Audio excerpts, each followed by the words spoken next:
भाजप आणि MIM येत असेल एकत्र, मग एकत्र येत आहे तर उघडपणे लग्न करा ना. मुस्लिमांना जर जवळच घ्यायचं आहे तर त्यांनी त्यांच्याविषयी द्वेष पसरवणं जे आहे ते बंद करावं. ॲक्च्युली त्यांना हिंदू राष्ट्र वगैरे आणायचं आहे ते सांगतात. या हिंदू राष्ट्राची संकल्पना नक्की काय आहे एवढाच अजेंडा पण आहे मग MIMचा अजेंडा काय आता?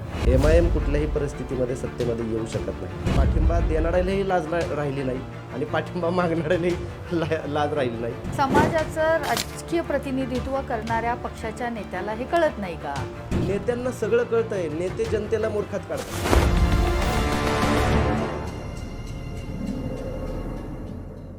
पार्टी विथ डिफरंट म्हणून ओळखली जाणारी भारतीय जनता पार्टी ही अक्कोटमध्ये आणि त्यानंतर मीरा भाईंदरमध्ये MIM सोबत गेली आहे. कदाचित अनेकांना हे खरं वाटणार नाही. त्याचं कारण म्हणजे भाजप ही हिंदुत्ववादी विचारसरणी असलेली पार्टी आहे. भाजपला हा देश हिंदुत्ववादी बनवायचा आहे. भाजपचा अजेंडा हा हिंदुत्ववादी आहे. असं असताना दोन ठिकाणी आणि इतर काही ठिकाणी भाजप MIM सोबत आहे. नेमकं यामागचं राजकारण काय आहे, हे कशासाठी केलंय, हे अनेक प्रश्न अनेकांना पडलेत. आसपासच्या क्षकिरण या राजकीय कार्यक्रमामध्ये आज आपण पार्टी विथ डिफरंट म्हणवणाऱ्या भाजपच्या या नव्या रणनीतीबद्दल बोलणार आहोत. मुस्लिम कार्यकर्ता पैगंबर शेख याच्यासोबत. पैगंबर, तुझं स्वागत आसपासमध्ये. धन्यवाद. पार्टी विथ डिफरन्स आणि MIM सोबत काय आहे आता अकोटमधल्या ज्या काही बातम्या येत आहेत की अकोट नगर परिषदेमध्ये 35 जागा आहेत. त्यापैकी 11 जागा या भाजपने जिंकलेल्या आहेत, 5 जागा या MIMने जिंकलेल्या आहेत, 5 जागा काँग्रेसने जिंकलेल्या आहेत.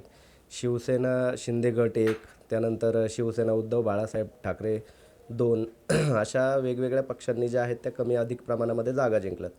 आणि त्यांचे जे नगराध्यक्षपद आहे ते माया धुळे नावाच्या एक महिला आहेत ज्या नगराध्यक्षपदासाठी निवडून आलेल्या आहेत. तर त्या ठिकाणी सत्ता स्थापन करण्यासाठी क्लिअर मेजॉरिटी कोणालाही नाही आहे.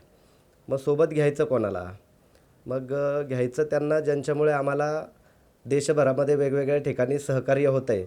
म्हणजे नातं तर आहे, जवळचं नातं आहे, पण लांबचं नातं सांगताही येत नाही, म्हणजे हे नातेवाईक आहेत आमचे. मग अशा पार्टीला जे आहे ते भाजपवाल्यांनी सोबत घेतलं MIMला आणि त्या ठिकाणी सत्ता स्थापनेसाठी जे आहेत ते प्रयत्न चालत आहेत. आणि विशेष म्हणजे हे त्यांच्या नेतृत्वामध्ये होते. ठाकूर म्हणून तिथले जे आमदार आहेत त्यांच्या नेतृत्वामध्ये या गोष्टी घडत आहेत. आता ते मोठ्या प्रमाणामध्ये व्हायरल झालं. अगदीच खूप कमी वेळामध्ये 2-3 तासामध्येच मोठ्या प्रमाणामध्ये जे आहे भाजपचेच लोक म्हणा आणि MIMचे लोक देखील म्हणा, दोन्हीकडील लोक जे आहेत ते स्वतःच्या नेत्यांवर वगैरे टीका टिप्पणी आणि वेगवेगळ्या भाषांमध्ये जे आहे ते त्यांचं बोलणं चालू आहे. आणि त्याच्यामुळे आता ते म्हणतात की मग आता आमचं तसलं काही होणार नाही आहे. काय MIMचे लोक काही म्हणतात की हे फेक आहे. हां, मग तेच ना, लव यू ॲज अ फ्रेंड अशा पद्धतीचा जो आहे तो प्रकार ह्या दोन्ही बाजूने चालू आहे. मात्र त्याच्यामध्ये तथ्य नाही आहे. 13 तारखेला त्यांचं जानेवारीला जे आहे ते मतदान होणार होतं. इथपर्यंतच्या ज्या माध्यमांकडून ज्या एवढ्या मोठ्या प्रमाणामध्ये बातम्या त्या ठिकाणी ग्राउंड रिपोर्ट जो येतो तो कधीही चुकीचा नसतो ग्राउंड रिपोर्टमधनं. आणि ह्या ज्या बातम्या आहेत या बातम्या मेन स्ट्रीममध्ये नंतर आलेल्या आहेत आणि तिकडचे जे लोकल जे काही पोर्टल आहेत त्यांच्यामध्ये आधी आलेल्या ह्या बातम्या आहेत. तर ह्याच्यावरूनच त्याची जी तथ्य जी खात्रीशीरपणा जो आहे तो आपल्याला ते समजतं आणि ह्या बातम्या खऱ्या आहेत. आता ते कितीही नाकारत असले तरी त्याच्यामध्ये काही तथ्य नाही, अशातला काही भाग नाही आहे. मात्र मला असं म्हणायचं आहे की भाजपवाल्यांना जर मुस्लिमांना जर जवळच घ्यायचं आहे तर त्यांनी त्यांच्याविषयी द्वेष पसरवणं जे आहे ते बंद करावं. ॲक्च्युली जर त्यांना पाहिजे मुस्लिम त्यांना मुस्लिम ॲज अ वोटर म्हणून पाहिजे, मुस्लिम ॲज अ प्रचारक म्हणून पाहिजे त्यांच्या ह्याच्यामध्ये. मात्र मुस्लिमांमधून त्यांना महापौर झालेला चालत नाही. मग द्वेषही एकीकडे पसरवायचा आणि ज्या ठिकाणी मुस्लिमांची मेजॉरिटी आहे किंवा ज्या ठिकाणी मुस्लिमांचे कॅन्डिडेट निवडून आलेला असेल किंवा जो MIM जो आहे तो स्वतःला मुस्लिमांचा पक्ष म्हणून मिरवतो, त्यांचे कॅन्डिडेट जर आलेले आहेत आणि त्यांना सत्ता स्थापनेसाठी जर सोबत घ्यायची वेळ आली तर हे घेण्यासाठी मागे पुढे पाहत नाहीत. त्याही पलीकडे जाऊन आपण पाहाल की मालेगावमध्ये यांनी मुस्लिम उमेदवार दिलेले आपण पाहतोय.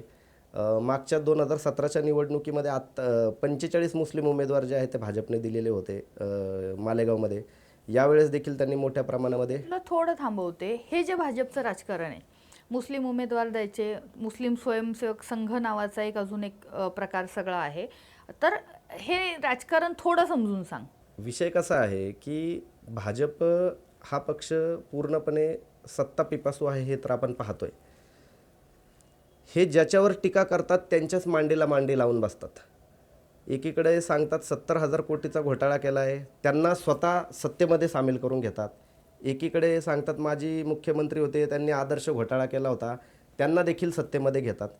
त्याच पद्धतीने एकीकडे मुस्लिमांचा द्वेष करायचा आणि ज्या ठिकाणी मुस्लिम बहुल भाग आहे त्या ठिकाणी भाजपकडूनच जे आहेत ते मुस्लिम उमेदवार देखील द्यायचे. तर यांच्यामध्ये विरोधाभास प्रचंड मोठ्या प्रमाणामध्ये. यांना हिंदू राष्ट्र वगैरे आणायचं आहे ते सांगतात. या हिंदू राष्ट्राची संकल्पना नक्की काय आहे हे देखील यांच्याकडे नाही आहे. बरं, हिंदू राष्ट्र आणायचं आहे म्हणतात, दुसरीकडे म्हणतात आमचा संविधानाला देखील विरोध नाही आहे. मग संविधान तर कुठल्याही धर्मावर आधारित राष्ट्राची संकल्पनाच मान्य करत नाही संविधान. मग दोन्ही बाजूंनी बोलायचं आणि लोकांना मूर्खामध्ये काढायचं आणि सत्तेचा लाभ घ्यायचा. मुख्य बाब ही आहे की हे इथल्या हिंदूंना देखील मूर्खात काढतायत की आम्ही हिंदुत्ववादी आहोत, आम्ही हिंदुत्ववादी आहोत. हिंदुत्वाची व्याख्या काय आहे ह्यांची, हा माझा प्रश्न आहे यांना. यांच्याकडे हिंदुत्वाची कुठलीही व्याख्या नाही आहे, हिंदुत्वाची कुठलीही आयडिओलॉजी नाही आहे. हे टेम्पररी बेसवर चाललेल्या सगळ्या गोष्टी आहेत की सध्या काळामध्ये मुस्लिमांच्या विरोधामध्ये मोठ्या प्रमाणामध्ये द्वेष पसरवायचा आणि सत्तेच्या टाळूवरचं जे लोणी आहे ते खायचं, एवढाच अजेंडा पण आहे मग MIMचा अजेंडा काय आता? मला सत्तेत यायचं MIMला पण? MIM कुठल्याही परिस्थितीमध्ये सत्तेमध्ये येऊ शकत नाही. मोठ्या प्रमाणामध्ये छोट्या मोठ्या महानगरपालिका वगैरे सोडल्या तर MIM मोठ्या प्रमाणामध्ये कुठल्याही ठिकाणी सत्तेमध्ये येऊ शकत नाही. मग ह्या नगर परिषदेमध्ये समजा जर पाठिंबा मागितला तर पाठिंबा देणाऱ्यालाही लाज राहिली नाही आणि पाठिंबा मागणाऱ्यालाही लाज राहिली नाही. हे अकोटमध्ये आपण पाहतोय. तर आज जर MIM खरंच विचारांवर जर आधारित काही पक्ष असतात, त्यांचा भाजपला विरोध असता, तर आज अकोटमध्ये त्यांनी पाठिंबा दिला नसता. तर या सगळ्या परिस्थितीमध्ये ज्यांना आपण भारतीय मुसलमान म्हणतो किंवा मराठी मुसलमान म्हणतो, ते जे सगळे तुझ्यासारखे आहेत आणि कधी तुम्ही मुसलमान आहात असंही वाटत नाही, अशा वेळेस काय नेमकी तुमची परिस्थिती असते? पहिली गोष्ट तर तुम्ही आल्यालाच माझा उल्लेख ते मुस्लिम कार्यकर्ते म्हणून केला. बऱ्याच जणांचे ह्याच्यानंतरच फोन येतील मला की तुमचा उल्लेख असा कशासाठी केला, कारण तुम्ही एका समाजापुरते मर्यादित नाही आहे. तुम्ही जाणीवपूर्वक केला. हां, आम्ही ॲक्च्युली तसं राहतच नाही. ॲक्च्युली काय होतं आहे की एखाद्या समाजाला, एखाद्या व्यक्तीला म्हणा किंवा व्यक्तिसमूहाला ज्यावेळी एखाद्या समाजाच्याच नावाने, त्यांच्या धर्माच्याच नावाने टार्गेट केलं जातं, त्यावेळेस तो समूह आणखीन कट्टर होतो. आणि ही परिस्थिती सध्या काळामध्ये संपूर्ण महाराष्ट्रभरामध्ये, देशभरामध्ये पण झालेली आहे. असं जर असलं तरी तुझा जो उल्लेख केला तो जाणीवपूर्वक यासाठी केला की जे टार्गेट केलं जातंय ते त्याच्यावरून केलं जातंय आणि तू ना. मुस्लिम असताना तू जी भूमिका मांडतोस त्या भूमिकेकडे दुर्लक्ष केलं जाते. 100% त्यामध्ये तुझी आयडेंटिटी पुसली जाते ना. 100% आयडेंटिटी पुसली जाते. आता ह्याच्यामध्ये आमचं काय म्हणणं आहे की ॲक्च्युली दोन्हीकडील धर्मांधांना जे आहे ते आपण नाकारलं पाहिजे, सगळ्यात महत्त्वाची गोष्ट. आणि आपण जे आहे ते विकासाकडे आणि सुधारणावाद या गोष्टींकडे लक्ष दिलं पाहिजे. आत्ताच मी या ठिकाणी आपल्याकडे येत होतं, एवढ्या मोठ्या प्रमाणामध्ये ट्रॅफिक जाम झालेला आहे, नागरी समस्या एवढ्या मोठ्या प्रमाणामध्ये उद्भवल्या आहेत आणि या समस्यांवर कोणी बोलणार आहे का नाही, या समस्यांवर बोलू नये. आणि भ्रष्टाचार जो आहे तो मोठ्या प्रमाणामध्ये बोकाळलेला आहे, त्या सगळ्या विषयांवर कोणी बोलू नये म्हणून हे हिंदू मुस्लिम जे आहे ते चालू आहे. आणि मुस्लिमांमध्ये देखील मोठ्या प्रमाणामध्ये याच्यावर चर्चा आहे, अगदी हिंदू धर्मीयांमध्ये देखील याच्यावर मोठ्या प्रमाणामध्ये चर्चा आहे.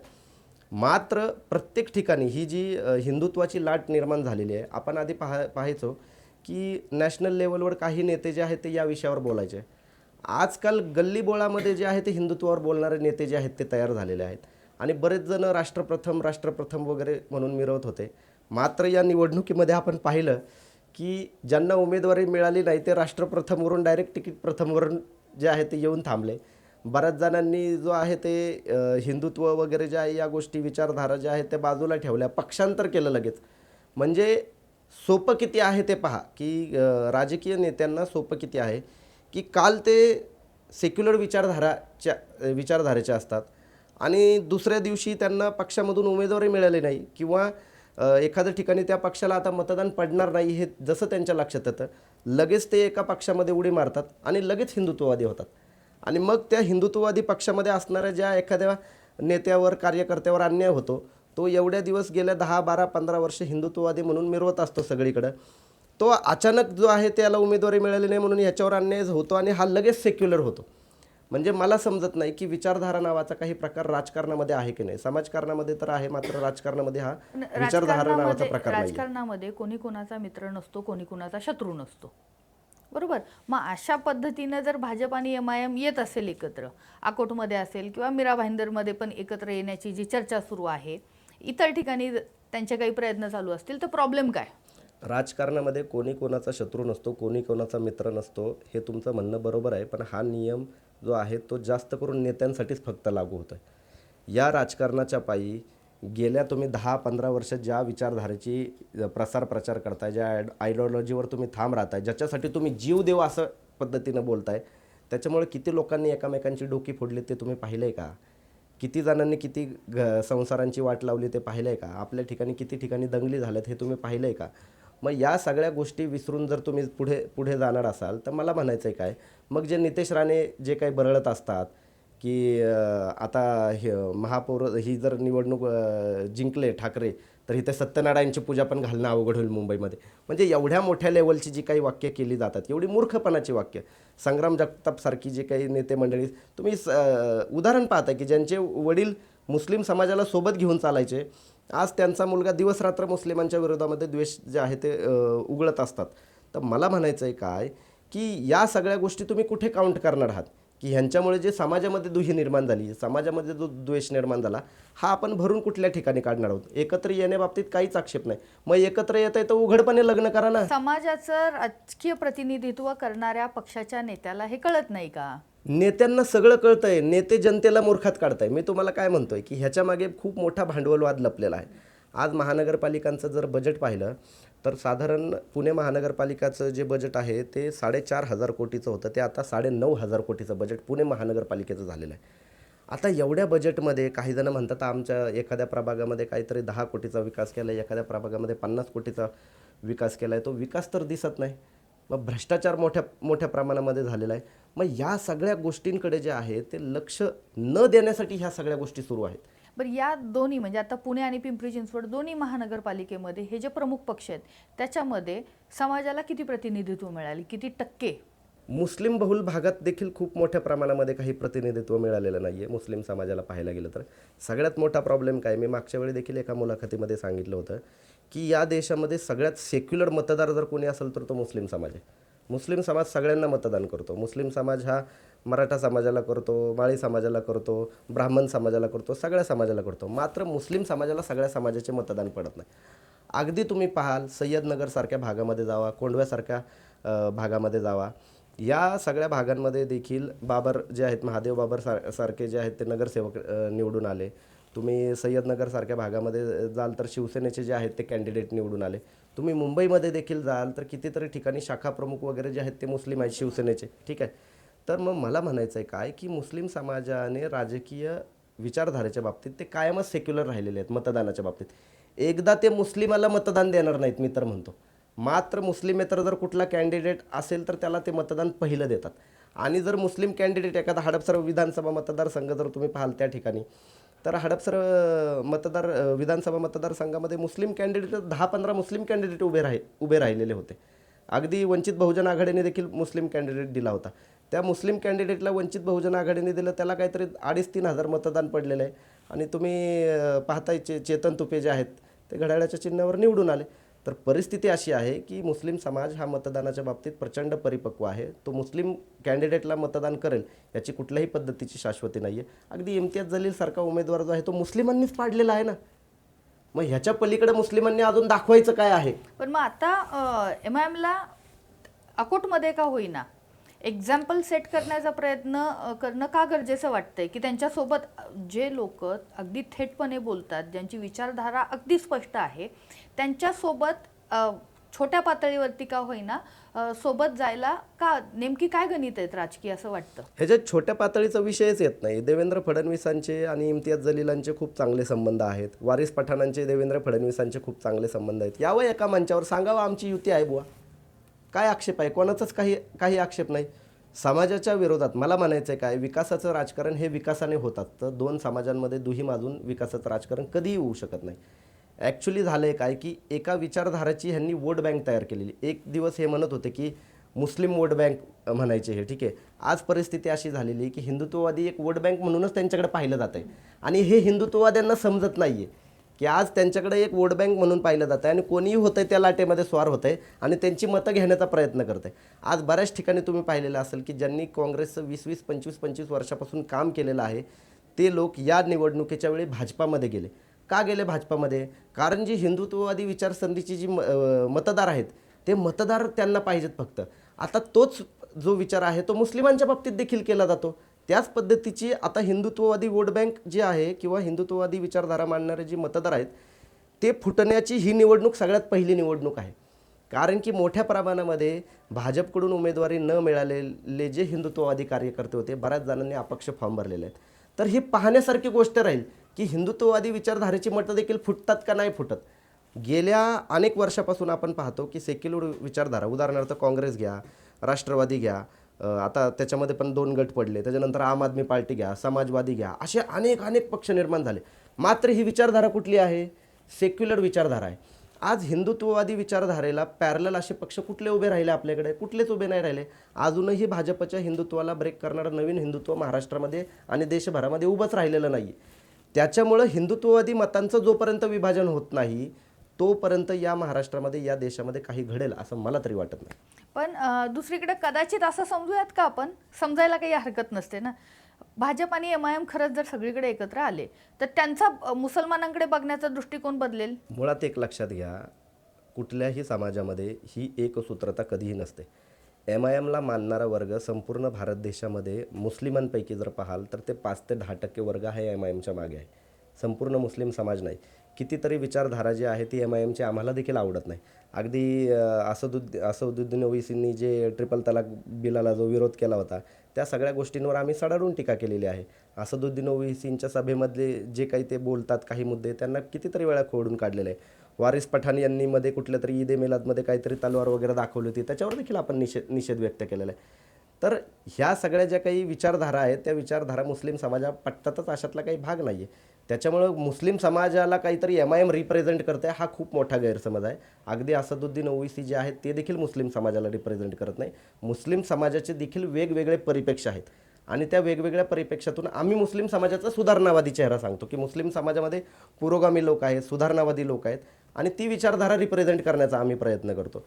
MIMवाले काय करतात? ॲक्च्युली समाजामध्ये समस्या काय आहे अश्विनी मॅडम, की समाजाला सुधारणावाद काहीतरी सांगा, तुमच्यात काहीतरी आत्मपरीक्षण करायचं आहे, तुमच्यात काहीतरी बदल करायचा आहे असं सांगितलं तर समाज कधी जवळ येत नाही. मात्र समाजाला त्यावेळेस सांगतो की तुमच्यावर अन्याय होतोय, खूप मोठ्या प्रमाणामध्ये अन्यायग्रस्त झालेला आहे, त्यावेळी समाज जो आहे तो पेटून उठतो. त्या अन्यायावरती सोल्युशन तर काही निघत नाही. आजपर्यंत असदुद्दीन ओवैसींनी एवढे प्रश्न मांडले, एवढे गोष्टी बोलल्या, त्यातनंच निघालं काय, आउटपुट काय निघाला? तर तुम्हाला सांगतो 0 आउटपुट आजपर्यंत निघालेलं. कुठल्याही विषयावर घ्या, ट्रिपल तलाकवर घ्या, बहुपत्नीत्वावर घ्या, कुठलेही विषय घ्या, त्याच्यातनं 0 आउटपुट निघालेलं आहे. मात्र सुधारणावाद्यांचं जर तुम्ही पाहाल तर 10, 15, 20 माणसं तरी बदलली, त्यांच्यामध्ये चेंजेस झाले. तर हा आत्मपरीक्षणाचा विषय आहे आणि ह्या आत्मपरीक्षणाच्या पद्धतीनंच गेलं पाहिजे. सुधारणावादी मुस्लिम जे आहेत त्यांचं प्रतिनिधित्व राजकारणामध्ये केव्हा दिसेल? सुधारणावाद्यांचं कुठल्याच समाजाचं प्रतिनिधित्व राजकारणामध्ये दिसू शकत नाही. कारण आजच्या परिस्थितीमध्ये प्रत्येकच समाजाला कट्टर बनवलं जातं आहे आणि जाणीवपूर्वक कट्टर बनवलं जाते. प्रत्येकाला सांगितलं जातं, हिंदू धर्मीयांना सांगितलं जातं की मुसलमान तुमच्यासाठी धोकादायक आहे, 2047पर्यंत हे इस्लामिक राष्ट्र होणार आहे आणि हे इस्लामिक राष्ट्र होणार आहे असं सांगणारे लोक जे आहेत, ज्या ठिकाणी मुस्लिम लोकांची लोकसंख्या जास्त आहे त्या ठिकाणी मुस्लिम कॅन्डिडेट देतात. आता होऊ नये असं होणार तर नाहीच आहे म्हणा. 2047ला हे म्हणतात इस्लामिक राष्ट्र वगैरे होणार आहे. नाही मग हे भारतीय जनता पार्टी जे आहे ते मुस्लिम जनता पार्टी नाव बदलून टाकेल लगेच आणि लगेच तिथून जे आहे की आम्ही मुस्लिमांचे कधी विरोधकच नव्हतो अशा पद्धतीने ह्यांचा प्रचार चालू होईल. तर राजकीय नेते हे राजकीय पद्धतीने सांगत असतात आणि त्यावेळेस हे काय करतील माहिती आहे का? त्यावेळेस मुस्लिमांना सांगतील की बघा हिंदूंनी तुमच्यावर किती अत्याचार केले. तर हे कट्टरवाद्यांचं कामच हे असतं. आजपर्यंत तुम्ही पहा ना, सरदार वल्लभभाई पटेल हे काँग्रेसमध्ये होते, सरदार वल्लभभाई पटेल हे गांधीजींचे फॉलोअर होते आणि त्या सरदार वल्लभभाई पटेलांना हे म्हणतात की काँग्रेसने त्यांच्यावर अन्याय केला आणि गांधीजींचं सरदार वल्लभभाई पटेलांचं कधी पटत नव्हतं अशा पद्धतीने सांगतात. पुढच्या 10-15 वर्षामध्ये मी तर म्हणतो हे मनमोहन सिंगांचा पण पुतळा उभा करतील आणि म्हणतील की मनमोहन सिंगांवर देखील काँग्रेसने अन्याय केला. मला म्हणायचं आहे काय की हे जे द्वेषात्मक पद्धतीने प्रसार आणि प्रचार करत असतात ते कोणाच्याही बापाचे नसतात. का नसतात? कारण त्यांना फक्त सत्तेचा टाळूवरचं लोणी खायचं असतं. आणि उद्या ज्या ज्या ठिकाणी आत्ताचीच परिस्थिती तुम्ही पाहना, ज्या ज्या ठिकाणी एकनाथ शिंदेंचे पुत्र घ्या, एकनाथ शिंदेंच्या पुत्रांनी कुठल्या एका नगर परिषदेच्या ठिकाणी एका बुरख्यामधल्या महिलेला, ठीक आहे, बुरख्यामधल्या महिलेला स्टेजवर उभं केलं आणि ह्या पटेल आहेत, या आमच्या नगराध्यक्षपदाच्या उमेदवार आहेत, यांना मतदान द्या असं त्यांनी सांगितलंच होतं. आणि आज नितेश राणे म्हणतात की ते त्यांच्याच पक्षातले जे आहेत ते लोक म्हणतात की बुरख्यावाले जे आहे ते महापौर चालणार नाही म्हणून. मग मला म्हणायचं आहे काय की एका ठिकाणी नगराध्यक्ष तुम्हाला चालतंय, मग महापौर तुम्हाला का चालत नाही बुवा? हा प्रश्न आहे. आमचा तर बुरख्याला उघड विरोधच आहे. मात्र एकीकडे हे बुरख्याला विरोध करायचा म्हणून सांगतात आणि बुरख्यावाल्या प्रचारामध्ये देखील फिरवतात. मी तुम्हाला व्हिडिओ दाखवू शकतो त्याचे. भाजपचा झेंडा घेऊन, भाजपचं ते उपरणं घेऊन जे आहे ते प्रचाराला मुस्लिम महिलांना फिरवतात. हे कितीतरी ठिकाणी यांनी भाजपच्या रॅलींमध्ये मुस्लिम लोकांना घेऊन गेलेत. मोदींची आरती करायला लावतात बुरख्यामधून मुस्लिम महिलांना. हे बरं यांना चालतं. मग त्या महिलांना महापौर बनवा तुम्ही. म्हणून तर त्यांनी MIM ला सोबत घेतले हा, मग ना MIM ला अकोटमध्ये. मला म्हणायचं आहे काय, MIM ला सोबत घ्यायचं ना, उघडपणे घ्या ना मग तुम्ही सोबत. तुम्ही सांगा बाबा की आम्ही उघडपणे आमची युती या ठिकाणी करतो. हे काय म्हणतात ॲक्च्युली विकासासाठी स्थानिक लेवलला चाललेलं काय असतं अश्विनी मॅडम, की विकासासाठी आम्ही एकत्र आलेलो आहे. मग विकासासाठी एकत्र तुम्ही महाराष्ट्र लेवलला पण येऊ शकता, विकासासाठी एकत्र तुम्ही देश पातळीवर पण येऊ शकता. मग देश पातळीवर एका समाजाला नाकारायचं आणि दुसऱ्या ठिकाणी स्थानिक पातळीवर जे आहे त्या समाजाच्या माध्यमातून जे नगरसेवक निवडून आले MIMचे त्यांना सोबत घ्यायचं, हे कसं चालेल? एकीकडे इथे चर्चवर हल्ले करायचे, चर्चच्या समोर जाऊन जे आहे ते हनुमान चालिसा म्हणायचा, आणि दुसरीकडे ह्यांचे विश्वगुरू जे आहेत ते चर्चमध्ये जाऊन जे आहे ते फादरकडून आशीर्वाद घेतात. हे एकंदरीतच काय तर सत्तेसाठी वाटेल ते सगळं असा सत्तेसाठी प्रकार वाटेल ते. असा अगदी प्रकार बरोबर. आता ह्या सगळ्या बरोबर. राजकारणामध्ये आपल्याला चाललेला पाहायला मिळतोय. त्यामुळे अकोटमध्ये असेल किंवा अगदी मीरा भाईंदर किंवा उद्या आणखीन कुठल्या महापालिकेमध्ये MIM भाजप सोबत केली किंवा भाजप आणखीन कोणासोबत गेलं तर याचा अजिबात धक्का आता लोकांना सुद्धा बसणार नाही. अपेक्षा लोकशाहीमध्ये हीच ठेवूयात की लोक ही सजग असतील आणि 15 तारखेला विचार करून मतदान करतील. आसपासमध्ये आपण अशाच पद्धतीनं वेगवेगळ्या गोष्टी ज्या आहेत त्या जाणून घेणार आहोत. राजकारणामागं पडद्यामागचं जे राजकारण आहे ते नेमकं काय घडतंय आणि मग सत्तेसाठी कशी वाटमारी केली जाती हे जाणून घेणार आहोत. पाहत राहा आसपास.